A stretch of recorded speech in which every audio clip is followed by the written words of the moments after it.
Le plastique fait partie de notre vie quotidienne.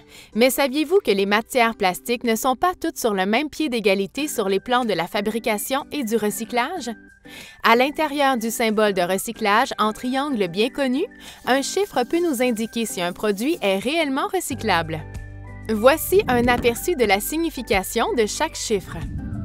Premièrement, le polyéthylène terephthalate est un plastique dur et transparent. Il peut être recyclé en flocons pour fabriquer de nouvelles bouteilles et des tissus de molleton. Il est destiné à un usage unique car des produits chimiques pourraient s'y échapper. Le polyéthylène haute densité est hautement recyclable.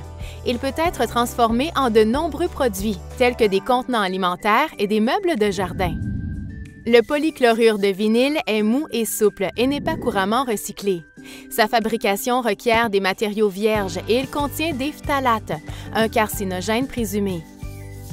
Le polyéthylène basse densité est un plastique mou. Bien qu'il puisse être transformé en beaucoup de produits, il n'est pas souvent accepté par les programmes de recyclage parce qu'il peut engorger les appareils de triage. Il est réutilisé de manière sécuritaire. Le polypropylène est solide, léger, résistant à la chaleur et il sert de barrière d'humidité. Ce plastique est recyclé par de nombreuses municipalités et peut être réutilisé de manière sécuritaire. Le polystyrène n'est généralement pas accepté par les programmes de recyclage et il contient du styrène, un carcinogène connu.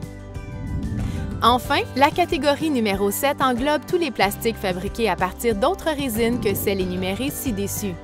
La plupart du temps, il s'agit d'un mélange parmi les 6 plastiques mentionnés ou encore le produit n'en contient aucun et n'est par conséquent pas recyclable. Les installations de recyclage ne sont pas toutes équipées de manière égale, rappelons-le. Donc, visitez le site Web de votre collectivité pour savoir ce qui va dans votre bac bleu.